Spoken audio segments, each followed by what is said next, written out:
Welcome back to Highly Respected. I'm your host, Scott Greer, and today we're going to have an incredible episode today. I know it's not a Monday, but Monday was July 4th, so we had to celebrate our country that we live in yesterday. Couldn't have Highly Respected that day, had to enjoy the holiday, have to have our days off, but the first thing we're going to talk about is July 4th and all the activities that occurred over the weekend, namely all the violence that took place over the weekend. At a July 4th parade in Highland Park, a suburb of Chicago. There were 6 people killed by some deranged individual. There was 2 police officers who were shot in Philadelphia, likely gang-related or normal magical behavior. Several shootings in Indianapolis. Chicago had several shootings independent of the Highland Park shooting. Kansas City had shootings. Richmond, Virginia had shootings. There were shootings everywhere. Some of these were at July 4th activities. Some of these were just normal out and about behavior.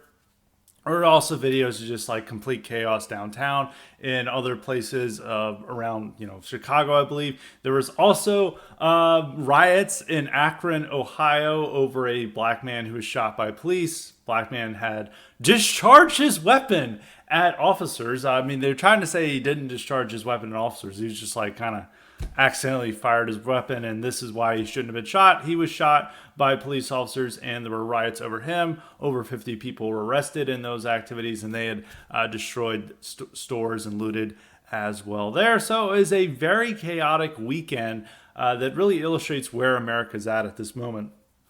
And it's very violent. It's very, that's no laughing matter, but it's a very dark moment that America's in. And, I've made this point about how we're an insane asylum America, and they're definitely doing it with the Highland Park shooting, because this is more of your typical mass shooting. It's not magic behavior. It's not 2 guys getting into a gun battle because one guy stepped on a shoe. This is this is some weird loner who decided to target innocent people just to target innocent people, most like a lot of other mass shooters. And any time that this happens, people always want to theorize about what's going on, what does this say about America, and what we can do to solve this. And sometimes they talk about gun control, but they live in Illinois, which has some of the strictest gun laws in the country. So does even that particular locality that it occurred in. You can pass all the gun laws in the world, and still this guy's going to have these people are still going to have the means to kill a lot of people. And that's what happened in this case. And, as I always go on about this, there's not really a policy solution to this. We live in an insane asylum. We live in a crazy country, and we also live in a country that is now permitting so much criminal behavior, so much misbehavior among its citizens, particularly when it comes to those of POC, we'll say, and especially in Philadelphia. I mean, when you look at, the Highland Park thing is something different than most of the inner city violence we saw over the weekend, especially in the shooting that happened at a Philadelphia July 4th thing, our July 4th event. And, it's very typical from the videos you could see from Philadelphia. It's all these people gathered around enjoying their, night out, watching fireworks, and then they all hear from the police that they have to start running, and then they all start running away, and it's like thousands of people running away from the sounds of gunfire. And, it's a searing indictment on America that this is now what a lot of public activities are. Sometimes it is, people are so hyped up about this stuff that they'll just run at anything. There was a gun control rally last month where, somebody said shots fired, and then they all started running, and then they're like, the organizer's like, what the hell are you doing? Stop running. There's no gunfire. Like, what are you doing? But people are hyped up about this. And the Philadelphia thing is much more typical of what happens, is that now if you have any nighttime activity, mass event where a lot of people are going to be gathering, particularly in cities like Philadelphia, in a city like St. Louis, maybe even Chicago, a couple of other places, it's going to be marred by gunfire. And then you're going to have these scenes of just people running away en masse. And it's disturbing. It's a disturbing side in America, but this is the new normal. And, anytime this happens, I just want to say, well, gun control. I guarantee you that the guns that were used in the Philadelphia shooting were not necessarily legally owned and operated, and you can't really do anything about that. I mean, it's probably even was using handguns. Nothing, and there are no laws out there to ban handguns entirely. They were not being used in AR-15. But even in the Chicago case, if you look at the guy who is the person of interest, or the suspect in the case. This dude is a straight up weirdo. Uh, I mean, he's just looking at the pictures. He's 5'11", 120 pounds. I mean, he's like 22. It's just like strange people. And we have tons and tons of people like that. And there's not really any like supervision or anything to put them in a ghetto or something, or put them away from the rest of society. I mean, we did have insane asylums, but even like we don't know full story about this guy. I mean, this guy clearly had screws loose. I mean, what other type of person engages in mass shooting besides somebody who has many screws loose? And if you're seeing this situation with the guy, and everyone wants to go, oh, this is due to fatherlessness. This is due to, people having not purpose. I mean, that's partially true, but how do you solve that with policy? Do you, enforce fatherhood on people? Do you enforce like people to be happy and loved? Like I saw there was like a big tweet from somebody, I forget who it was, and they're talking about how what we really need in society is to spread unconditional love to people, and people need to feel unconditionally loved. And it's like, well, how do you implement that as like a policy? Is like, Congress passes the unconditional love bill. It's like ensuring that all citizens feel loved and appreciated. You really can't legislate that. You really can't. We don't really have the social framework for that. And if it just happens, it happens. And there are many, many people like this, and this is happening more and more in our society. I mean, the fact that the incel phenomenon. There may be some proud incels listening to this, so I don't want to upset them. If you're going on the incel phenomenon, if you see, how many young people don't even are not even dating, not even in relationships, have never had sex before, and they have like a pretty vacant family life. There are so many people growing up like this and being out there in a society. And you really can't legislate this. And so these people, you could say maybe you can ensure that they can't have guns. You can ensure that, maybe they can't have the high-powered ammunition or anything of that type. But these people will still try to find ways to harm people because, they're floating in a mist in our society. There's not really anything for them to live for. There's not really anything for them to rally behind or being positive about. And so they just want to harm people.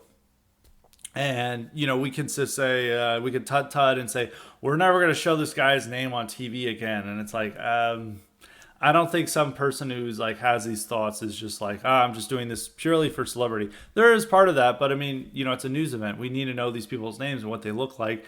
And if we were not allowed to know their faces and names, they would do that for every crime, which they love to do. They'd never like to show a mugshot in some places. In some locations, they no longer allow the publication of mugshots because it might be racist to do that. And so I never agree with that, like never publicizing the name or never publicizing the image of these shooters. It's a news event. We need to know their name and what they look like. I mean, maybe obsessing over them too much can be limited, or, how much coverage we can give to them is limited, but, it's not going to stop the next mass shooter is the fact that like we didn't publish the last mass shooter's name and face. And as I said, the Highland Park thing is different from a lot of the other violence we were witnessing. But it is part of just like insane asylum America that I keep referring to. And it's appropriate for July 4th that this is how we celebrate our day, is that this is what we see in our country, and how we ring in our countries by having several mass shootings at public events. And, going along, I mean, the inner city crime thing is something, as I said, is different than the mass shooters. And that is really down to the permissive attitude that we now have coming from district attorneys and the school system, where they're just not punishing blacks anymore, and they're choosing not to. And we see this time and time again. Anytime you read a New York Post or Daily Mail article about some horrible crime that happened in New York City, every time the guy was out from jail when he should have not been. He had like a long rap sheet, and he's now allowed to terrorize civilians with impunity. In Philadelphia, Larry Krasner, one of these horrible Soros-backed prosecutors, is just like letting everyone go free and not prosecuting a slew of crimes. And they're now hitting murder records. They hit the murder record last year, and I think it's going to exceed this year. And there are countless number of cities where they're about to hit benchmarks for the highest murder rate ever. Some people predicted like, oh, 2021 would be an aberration. We'd keep the murder rate. The murder rate would decline in 2022, and after people have gotten over COVID, and it's only increased, and it's now the new normal. And there's not really any punishment for this. I mean, even in Washington D.C., there's a big carjacking problem, but a lot of these aren't prosecuted because they know they can't get a jury to convict. That's another issue, is that in a lot of cities where you're going to have a majority black jury or an all black jury, they're not going to convict a fellow black person of any crime, especially if it's committed to somebody outside the race. And there's a couple of examples of this that have happened throughout this country. And now we're seeing that in a lot of major cities. Unless they get these kids to do a plea deal, there's not going to be likely that they're going to get them to jail. So we have a rising level of violence in our country that we haven't seen since the 90s, and it's going to be the new norm for the 2020s. And it's really it's a man-made disaster. We'll call it a man-made disaster because it is driven entirely by policy of criminal justice reform, neutering police, handcuffing police from doing their job, and not allowing, not sentencing these kids to harsh punishment from, crimes that they were committing in school or outside of school, because a lot of this is due to the pushback against the school to prison pipeline, where there was these policies where these kids are committing violence or real crime in school, and that they send them to juvenile and they get them out of the system, and they're keeping track of these kids so they don't do too much harm to society. Now these kids are just like able to skip school and do whatever they want, carjacking, robbing people, getting in gun battles. I mean, if you look at a lot of these crimes they can be committing, I mean, the ages are really young. It's always like at least under 20. A lot of times it's like 13 or 14-year-olds who are committing a lot of these crimes, especially a lot of the carjackings in D.C. So it's, kids who should be otherwise in school, instead they're carjacking people. And there's no real punishment for them either. So we have a very permissive society that's just allowing this to occur. And it's just part and parcel of living in modern America now. This is just the price you pay because, after the George Floyd revolution, this is the country we created. This is the country that our elites said we're going to have. And, the only answer to it is law and order. That's not necessarily going to solve these weirdo mass shooters, but it will solve the crime and violence problem, is to have stronger sentencing, stronger police, all these things that are able to happen, but, politicians choose to not do it. And it's also, as I always like to emphasize, it's not necessarily police's fault. They're not the ones making orders. They're not the ones making policies. It's the politicians and the officials' fault for this. And so we got to witness this on July 4th with a lot of fireworks from locals. So the local city violence doesn't really get up the outrage, but what does is the Bodega Bro. And of course, I'm talking about Griffin Green. You guys should probably know this story. This may be a little bit old, but we haven't had a podcast since Bodega Bro broke out and became a social media sensation. And what the Bodega Bro is this guy. He's a Midwestern football player. He just graduated from college. Griffin, he's like almost a stereotypical Midwestern bro. He's like, yo, where's the eggs? Where's the meat, man? I need to eat. And then he's just like a stereotypical Midwestern bro in a strange environment. He goes to a bodega. They're not even bodegas anymore because they're now run by Middle East, like Arabs, and there's some other name for it, like Oxy or something. I'm not a New Yorker. I don't give a shit about this New York culture. I don't give a fuck about bodegas, but we'll can carry on. And this guy's just like, I can't get any real food. What is up with this? And they found where his real job is. They got him fired over this. They found other TikTok videos that the guy had done where they claimed he sounds semi-racist. There was one time he was working out at the gym, and he's like, I'm trying to fit in with these people, so I got an NAACP shirt. And he's just like being a funny bro, standard bro behavior. And even into his responses when he was probably a little bit open on TikTok and trying to show off like, oh man, I got a great job with a startup company in New York City, and look at how cool I am. And it's more of him showing off how his life is to people back home rather than showing it off to New York City, people in New York City. And the people in New York City didn't take kindly to this, and they went after him. I think these videos were just done for his like friends back home rather than like the whole internet. But now the whole internet is in this, and he's become a viral sensation over this. And he got fired from his job for being allegedly racist, even though the job said, oh, he posted a confidential letter on TikTok, and we don't allow that, but it's like just his acceptance letter. And thousands and thousands of people do this all the time. Young kids always like to do this on shows on social media. If this is actually a fireable offense, they would not be hiring many people and be firing a lot of people. And it's simply just them saying that, like, oh, him making funny TikTok videos is offensive to us and to our great New York City culture. How dare you do this? So there's a couple of things to go on with this about. I mean, the first thing is like these people who try to think that like bodega culture is this local New York City culture and you all have to acclimate to it, and like these Midwesterners just don't get it. And it's like going to, like, when you show these places off, I mean, it's like just like shifty people there. It's like a lot of magic. It's there's not really good food options, and some people were saying like, oh, it's like a food desert, and they always make complaints about like all these poor people living in food deserts, and this is why they eat unhealthy. And then they like celebrate bodegas and corner stores, and it's like, well, like if you're wanting to say how great of culture is and they're not offering healthy eating options, but yet you want people to all salute it and act like this is the greatest thing ever, then why are you complaining about food deserts? Like, you love the corner store, you love the bodegas. Why are you getting upset over food deserts? And our good friend, future American refugee or current American citizen, he goes through many. I think he's future Moldovan citizen at the moment. He had a great tweet where he's saying like, there's no such thing as food deserts. It's like all these people have access, they're just not within walking distance. You have to get a car. Most people have access to cars. And he pointed out like people in the suburbs and rural areas, they technically live in food deserts, but then they drive to, their nearby grocery store, and that's where they go. And it's like just people in the city, they just don't have like a grocery store within a few blocks of them. They have to walk many blocks, or they have to get a car or some other transportation to go to the grocery store. It's not quite a food desert.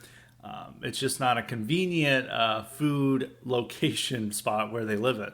But going to a bigger point about the obsession with bodegas and the local New York City culture, one thing I've noticed is that in America especially, I don't know if this is the case for other countries, but a really strong city culture or like identification with an urban area is generally associated with a left-wing mindset, while like a strong like regional or state identity is generally associated more with the right.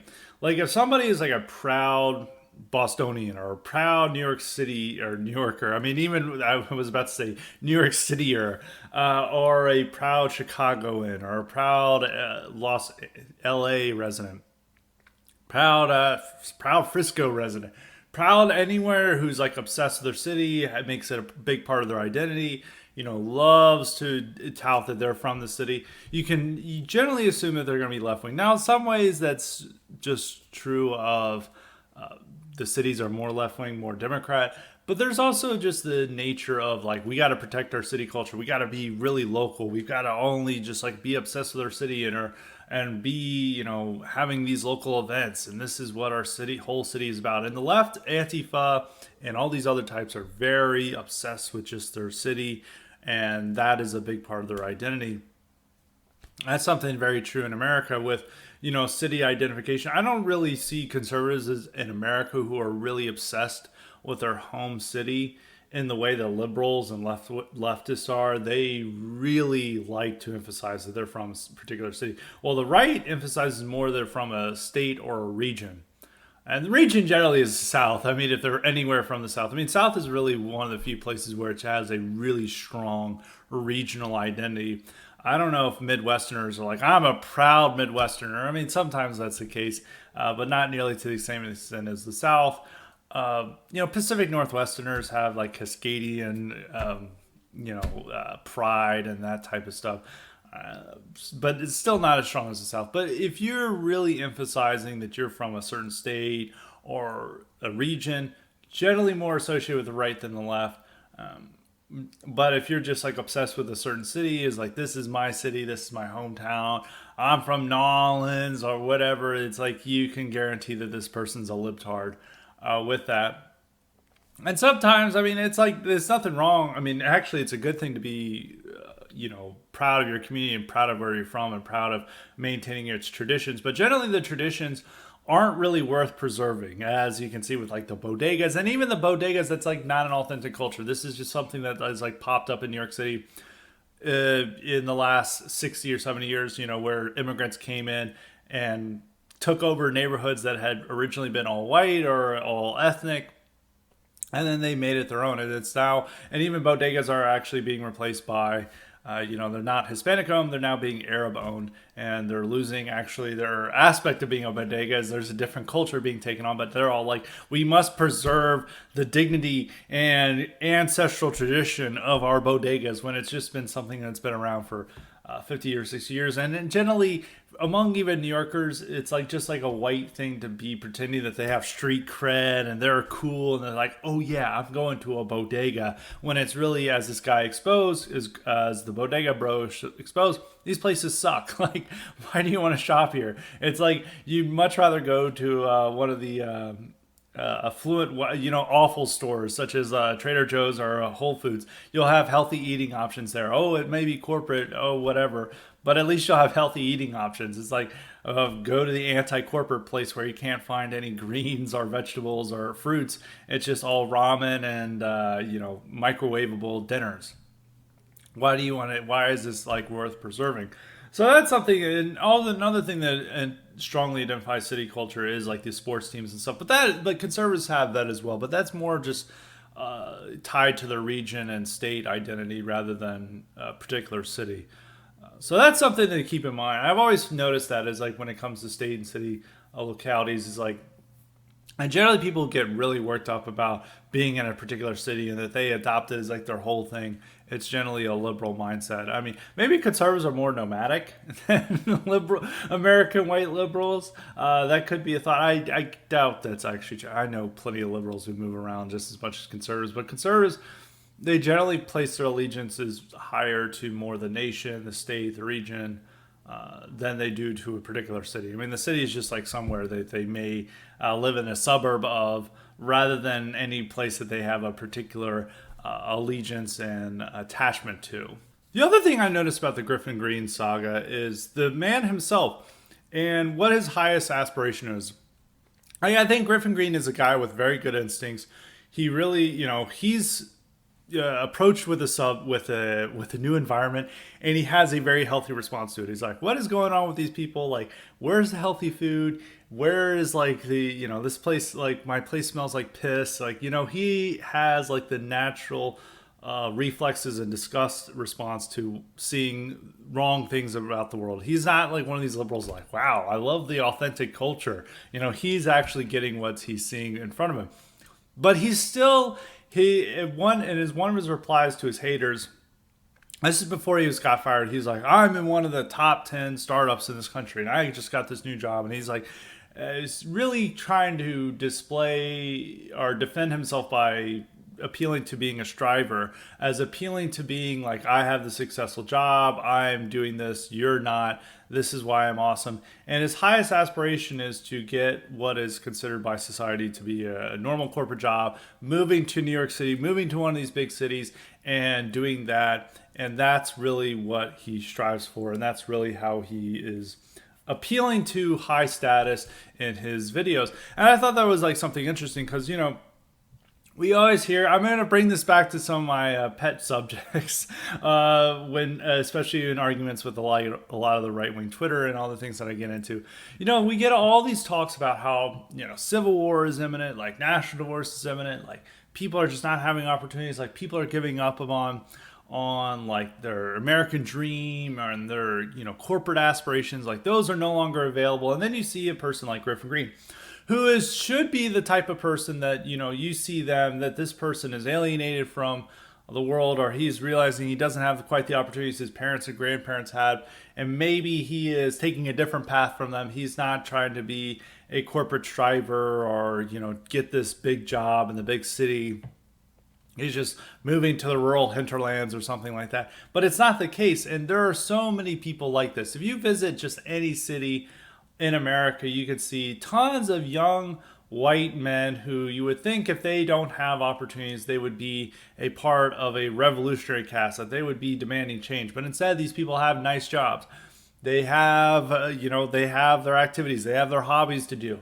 They have all these things, cool things that they can do. Like they can go take out a pedal bar. People love pedal bars. I mean, you see those like the trolley. It's like people are playing loud, obnoxious music as they're all, pedaling and like drinking beer as they go downtown. This is like what the young white people are doing. They're not like, moving out to the hinterlands. They're not, deciding that there's no opportunities for them. These people still feel like they have opportunities and can achieve the American dream and have like so much fun and opportunities before them. It's like, why would they throw that all away to, engage in civil war? And they're not engaging in civil war. And really what a lot of this talk that we see on the right is boils down to is like, these people realize that there's something wrong. Like they have the healthy instincts of a Griffin Green. Like they see like, like where these grocery stores suck. Like this place smells like piss. Like these people, like what's going on with these people around me? They understand that, but they also know that they can still have economic prosperity. And maybe if they take the lesson of Griffin Green is that they're just not going to question these things publicly. They're going to keep it among themselves. They're just going to talk to their friends about this and make sure that no one overhears them. And they'll let their worries go on. But their main concern is still going to be going out to a pedal bar with their friends or, getting a promotion at their job. It's not about like how I'm going to escape to the hinterlands and start my own militia or anything of that kind. And if you're looking at other time periods of, social upheaval and turmoil, is like those ambitious middle class people who, in a good economic time period are expecting to have good jobs and, have a lot of fun activities and just like have a whole world ahead of them. When that is denied to them, that's when they turn to radical stuff. That's when they turned to radicalism. And that's even what happened in Weimar Germany, is that there were all these young middle-class Germans who had college degrees, were, in a better time period in the pre-World War I period, would have been successful lawyers, businessmen. They would have had the world before them. But in the Weimar period, they did not have those opportunities. They were denied those opportunities, and that's what made them take a radical path. And that's what, helped the Nazis gain power. And that's the same story throughout interwar Europe. And even it's happened, with the fascists and others. And even in the case of, the New Deal, we didn't necessarily have that in America where they turned to necessarily radicalism, but that also did make them huge supporters of the New Deal, which is a radical upheaval of America because they felt that a lot of those opportunities had been denied them by the economic turmoil. And you don't have that now. And a lot of people always think that we'll just like, there's some mystery demographic out there that we just don't know about. They're like young, they're like fit, they're living in rural areas or somewhere else outside of major cities. They're really fed up and they're ready to go to war. And that just like demographic just doesn't exist. I mean, most of the people who are like most angry and fed up and aren't indulging this stuff are, older people, boomers, Gen Xers, not necessarily. And if you look at any time period where there's like social upheaval or revolutionary moment, it's primarily led by young people. It's primarily young people at the forefront of it. It's not people in their 50s and 60s. Many of these people are very dependent on that government and the status quo remaining in order to survive. If a pensioner decides to have a revolution and get rid of his pension, how is that person going to survive? I think this is just something that people don't realize. And I think this is, looking at examples like this, and there's like a million guys like Griffin Green who are throughout this country, and that they have the healthy instincts, but what if their chief aspiration to do is to move to a big city, get a big corporate job, and be successful by ordinary American standards. And these people do not feel that their opportunities are being denied them. There are fewer opportunities for white guys like this because of affirmative action, and now all these companies are, putting in these diversity quotas and like making sure that they have the right, number of people there, and and a lot of these guys will be denied promotions because, they have to meet their diversity quota and they have to have a certain number of executives who are non-white. And now that will mean like fewer white men who are getting to these positions, and also just because they're males as well, because they have to elevate women over men. And so this is a big problem that's going on, but they still think that they have this opportunity. Now, they may learn when they're like 40 and they're expecting, to be promoted to vice president or whatever, and that's denied them because of their race or gender. maybe that'll be a radicalizing effect, but that's not the type of radicalization where it happened in, say, in Weimar, Germany, where this guy wasn't getting hired in the first place. Like, the guy should have been having a successful uh, bourgeois career and lifestyle is being denied that entirely, and he's having to be a street sweeper, or he's being unemployed. We're not there at that scenario. We're not at a radical situation yet. There's going to be more economic problems down the line, but I don't see it as the type of massive upheaval, the type of massive dislocations that you would have seen in a Weimar era or the interwar era or even the Great Depression. I don't necessarily see that happening. I think we are going to have a great recession type effect. I mean, the recession's coming. Maybe we'll have a lot of the terrible economy we saw in the late 2000s. And as somebody who like graduated into that economy lasted for a long time, even into 2013. I mean, there was all these articles about millennials not being able to find a job, and it's like very hard for me to find any job when I first graduated college. Uh, and like, people don't really remember that time, and I think we're going to be coming to those days soon enough. But when it comes to, or going back to the general point, when you're looking at people like Griffin Green and maybe them getting fired, maybe that'll wake them up. But like, really, this Griffin Green guy is now trying to do stuff to like help out local blacks and stuff. And he's like trying to deny he's a racist because, he, as I said, he has the right instincts. But, when confronted with being labeled a racist, and this guy was a football player who had like many black friends, played with him all the time. I doubt he's like any type of racist. They like being called a racist is like the worst thing that can happen to any person.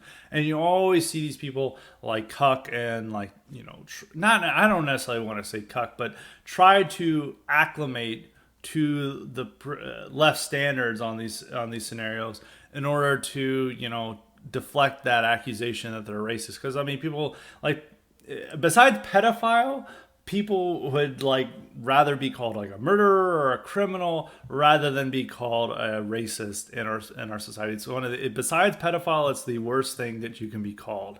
And it may be equal to sex offender. Maybe equal to sex offender may be worse, but pedophile is definitely worse than racist. And so that is like, and so people want to escape these accusations. But I just think as along looking at it from the big picture, and looking at these like young guys with the right type of spirit, right type of instincts, and where they're directing their energy. It's not directing it towards a revolution or a national divorce. They're directing their energies towards the same thing that Gen Xers and older millennials were doing, and it's like trying to succeed in America and achieve the American dream. And they have not yet given up on it, but they know it may be harder for them. There may be more opportunities denied to them, but they still believe in it, and they're still going to try their best to achieve it. And as I said, if you go to any like nice downtown area, maybe not Philadelphia or St. Louis or New Orleans, you will see tons of like young white people who are just like Griffin Green, who are trying to achieve the American dream, who are enjoying life in their 20s and the prosperity that's bringing and all the freedom. And trying to tell them like, hey, stop doing that. It's time to move out to the farmland and get ready for the collapse. So these people are just going to look at you like you're crazy. Like, no, their energies are directed towards being a part of the American system. Unfortunately, I mean, it's like for better or for worse. And I think we have to accept that that's the limitations we have and accommodate that we're not in a revolutionary moment. We are in a state of upheaval. I mean, we are living in an insane asylum, but we still have so much economic prosperity and success in our country. And so many people are still able to achieve some slice of that it's going to keep people from wanting to have dramatic change or the type of revolutionary change that some people on right-wing Twitter like to fantasize about. Now on to the next topic, and that is the revolution that is occurring in Florida's schools. And there's some worry that there's some new radical ideas taking over the school system at the behest of Ron DeSantis. And what are these ideas? It's that America is built on liberty and equality, and it's been a consistent pattern since the founding.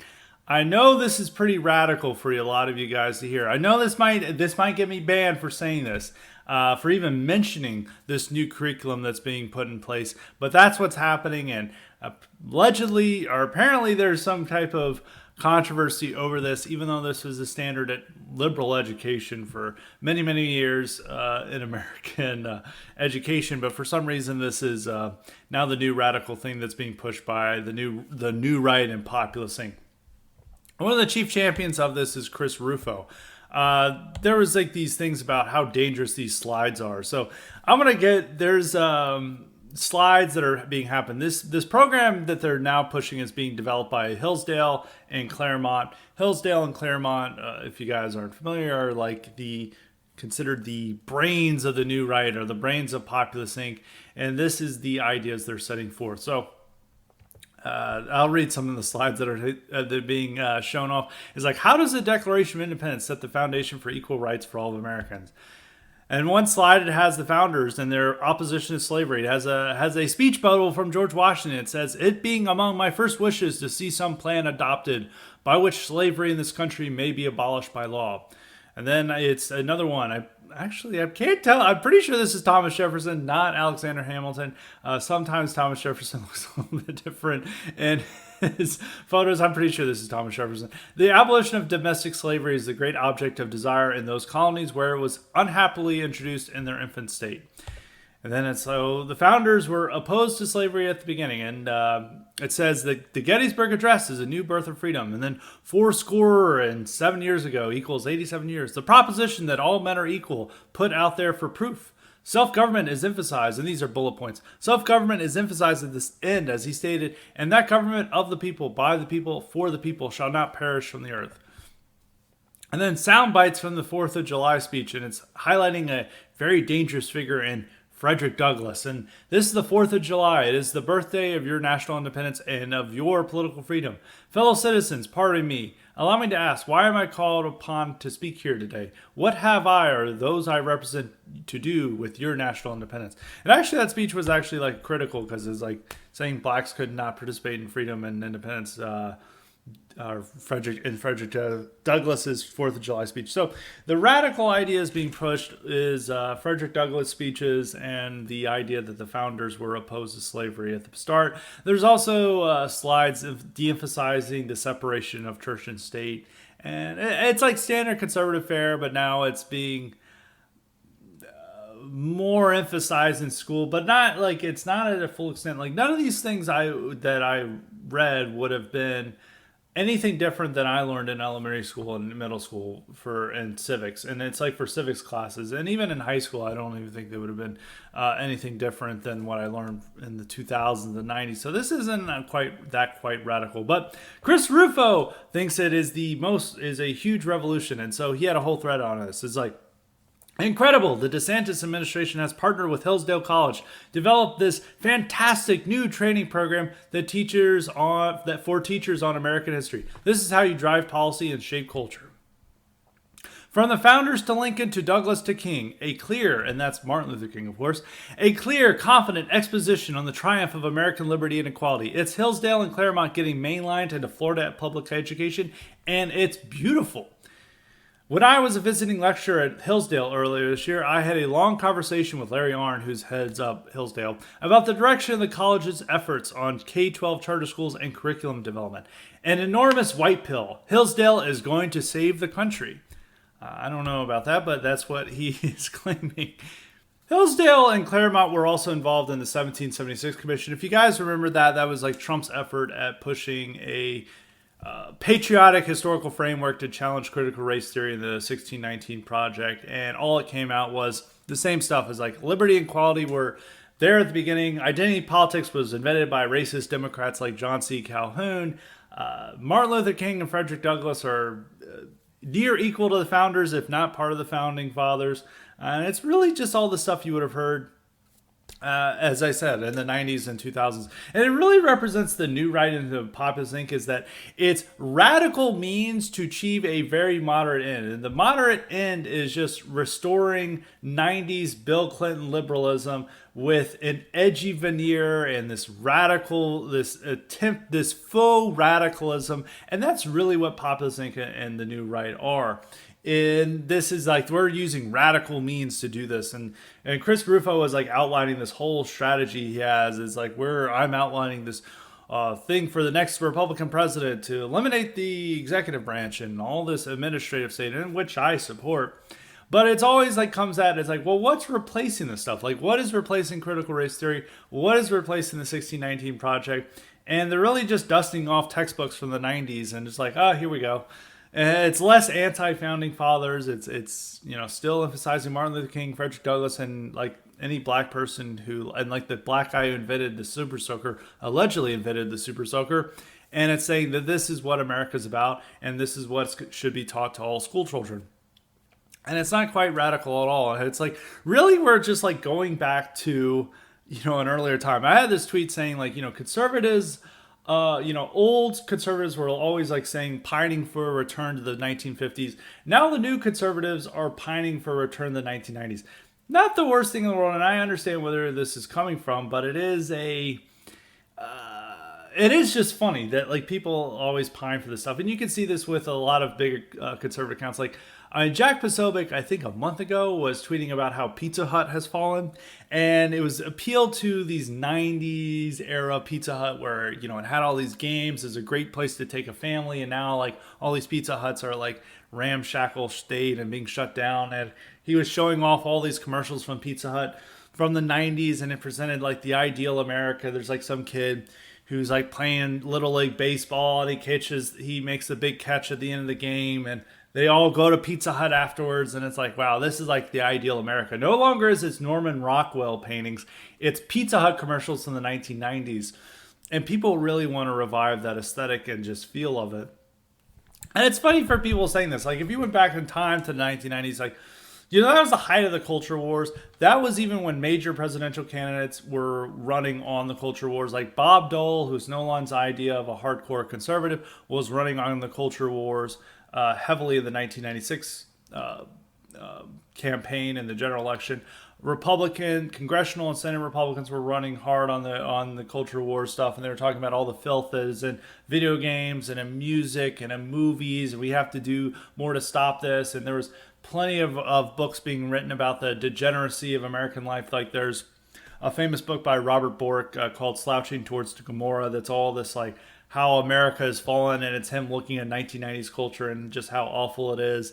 And he's like tired of this gangster rap and death metal music. He was there. Actually, a funny thing about Bob Dole, I think this is before he formally announced he was president or running for president in 1995, or it was part of maybe his speech announcing he was running for president, is that he did this major culture war speech, and he's like outlining all the terrible things that are in culture, and he mentions Cannibal Corpse in it, and it's like, for those who are metalheads out there should know that they're like one of the biggest death metal bands, and they were not getting radio play. They were not a big act. Like they were not selling out major arenas or anything at that time. They're just selling in clubs.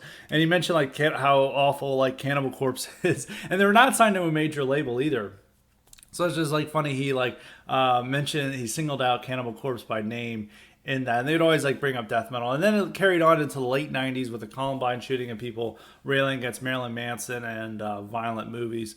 And so it's very funny that now like there was this huge culture war fight in the 90s, and also people thought that like Bill Clinton was the Antichrist and his policies were turbocharged liberalism, and now like conservatism just wants like Bill Clinton's policies with more social conservatism. I mean, even though his policy on abortion was like more conservative than the modern Democratic Party, I mean, he was saying safe, legal, and rare. We're going to view as abortion as bad, and we're going to try to limit the number of abortions, but we're going to keep it legal, which very different from modern Democratic Party is like, we want abortion on demand, unlimited abortions, no limits whatsoever. We're just going to have, you can basically have an abortion at birth. And that's now the Democratic policy. But it's even with like Bill Clinton. Even Bill Clinton might be to the right on a lot of the Republicans. Like he was passed criminal justice, or not criminal justice reform. He passed the tough on crime bill. He passed welfare reform, which the populace think now wants like welfare reform in a way that we give more subsidies to single moms and welfare cases in order for they to have more children. That's now the new right in Papa's Inc. position. So he may be to the right on them on that. He at one point endorsed immigration restriction after the Jordan Commission recommended that there be that immigration be reduced. That never happened, of course, and so in some ways he's more right wing than a lot of conservatives today, and maybe even populist Inc. But he's still like a liberal at the time, and he was still insisting that his America is going to be a progressive, a diverse place, a tolerant place. He thought that the Great Revolution, like I believe he said, the third Great Revolution in American life was, he predicted that was like the first was the American Revolution, second was the Civil War, and the third is going to be about how we live as a multicultural, multiracial state. It's going to be the third revolution in American life.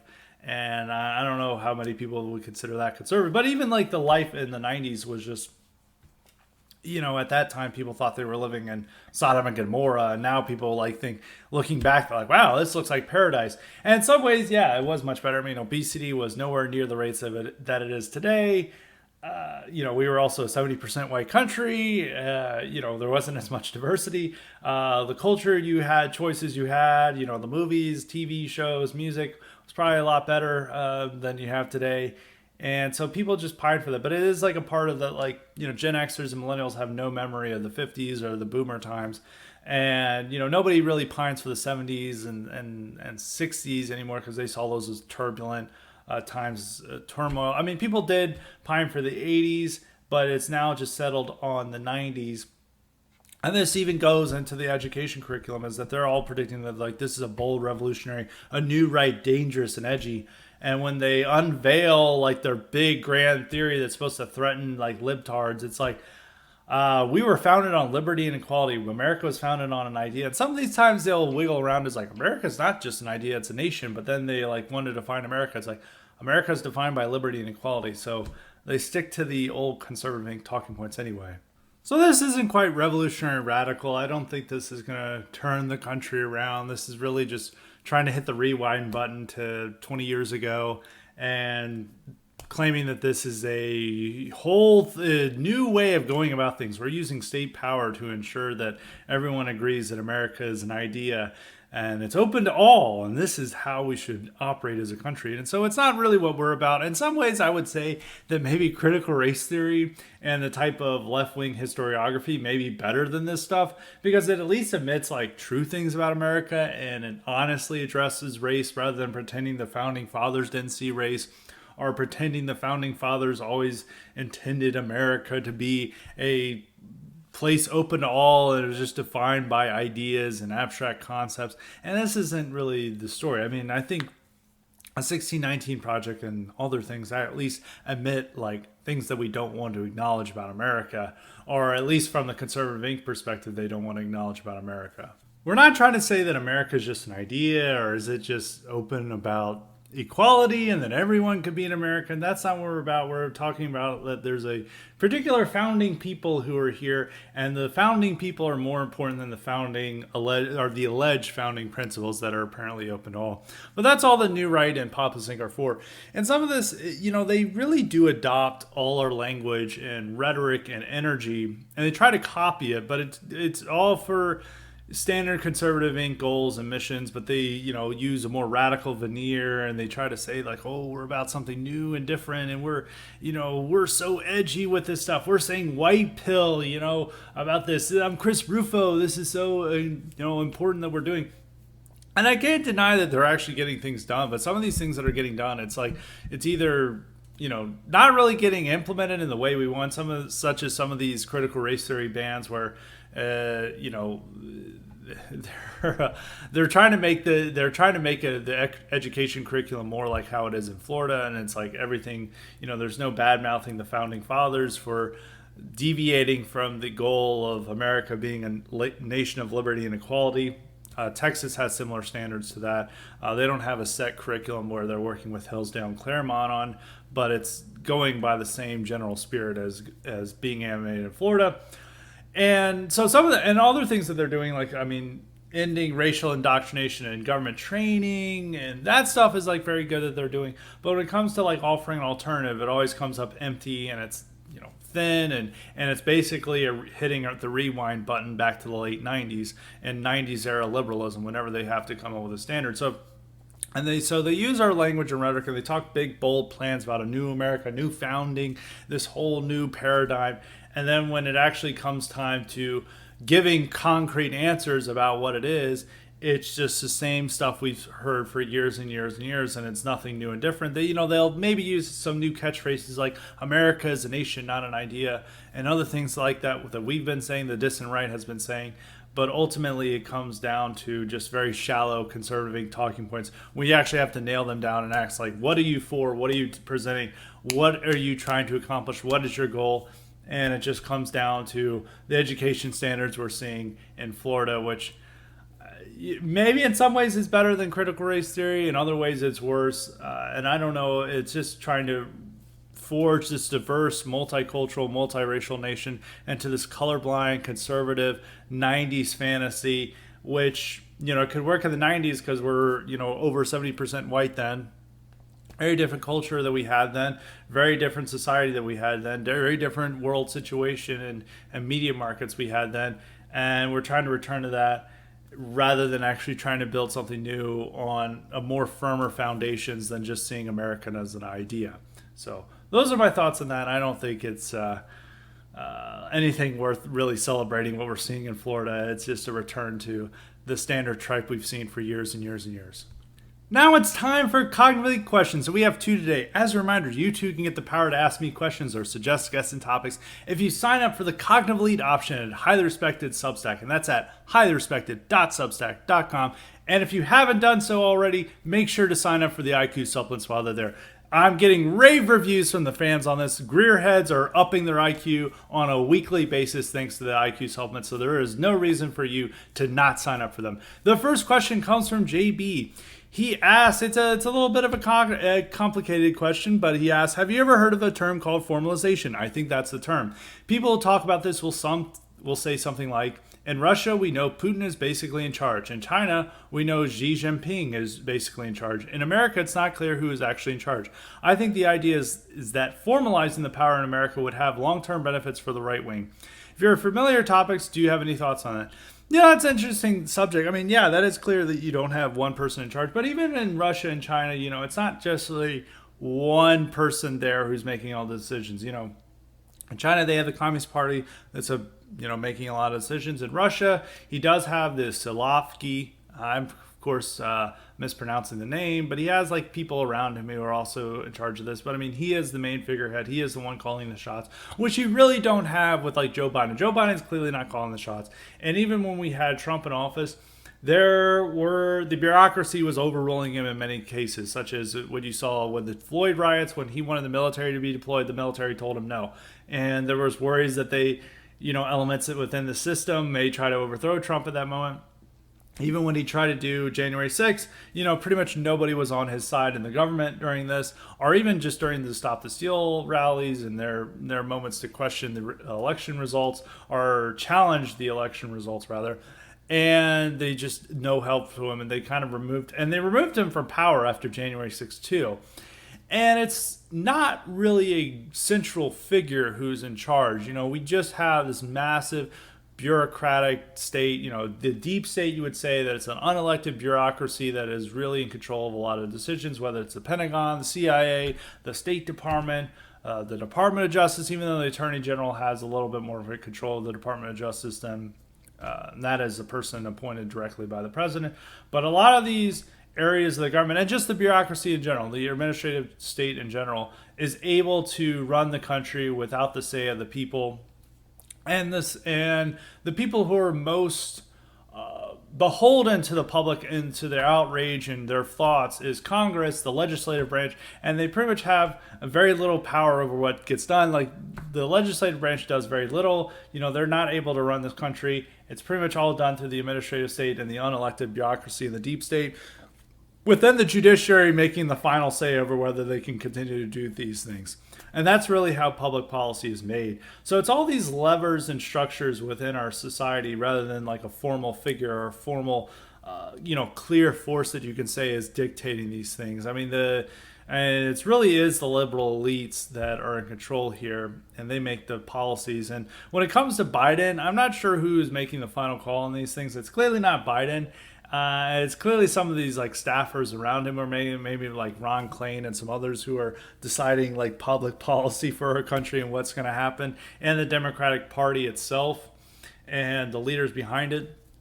So there's really nobody's driving is one thing to look at this scenario that we have in America. So I don't really know if a formalized process would make this better. It'd make it more clear for us to focus on who's the main villain here. So, I guess I'm not 100% familiar with the theory, but I sort of understand what he's saying.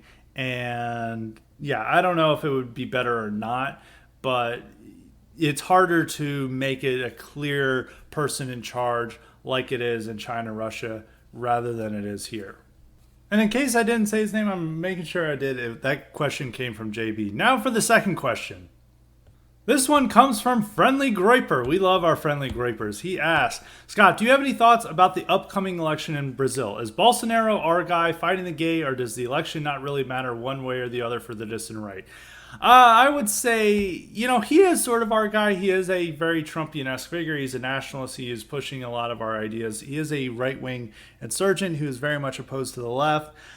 He's also he is an interesting figure in that he doesn't go along with the gays line. I mean, he is not being that hostile to Russia. I don't think he's resisting the calls to place sanctions or to condemn Russia over Ukraine. He does go about, the globalist American empire definitely hates Bolsonaro, and they don't really like his efforts to do this. He's also one of the last right-wing guys in power in South America. I mean, they're having all these left-wing governments come up. I mean, Colombia just elected a communist terrorist, a former terrorist, as its new president. Venezuela, of course, is left-wing. A bunch of all the other countries are having a left-wing governments take over, and it's really just Bolsonaro who's there.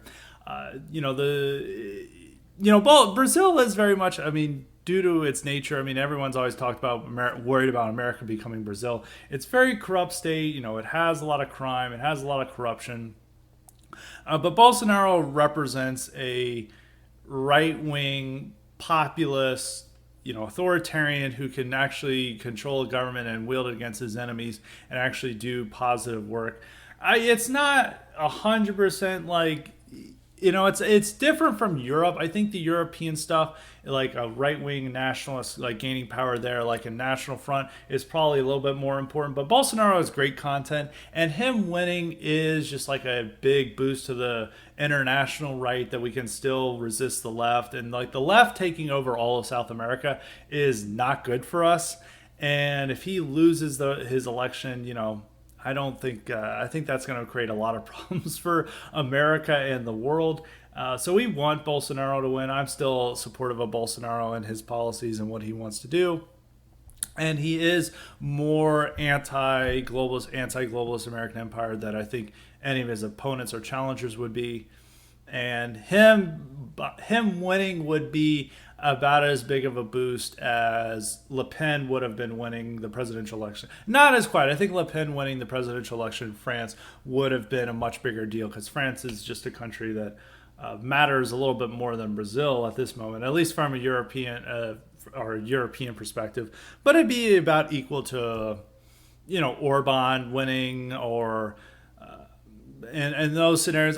You really can't emulate the Bolsonaro example for America, because Brazil is just such a wacky place. We're not there yet. We may be more like Brazil in 20 years, 10 and 20 years, but we're not quite there yet. And it does show an example that even in a chaotic, multicultural, multiracial state, one of our guys can still win through a Law and Order appeal and through a very right wing appeal, and I think that is a white pill. So we want Bolsonaro to win. Bolsonaro is one of our guys on the same way that Trump or Orban or are guys. Maybe not of course not 100%, but mostly there. And he's great content.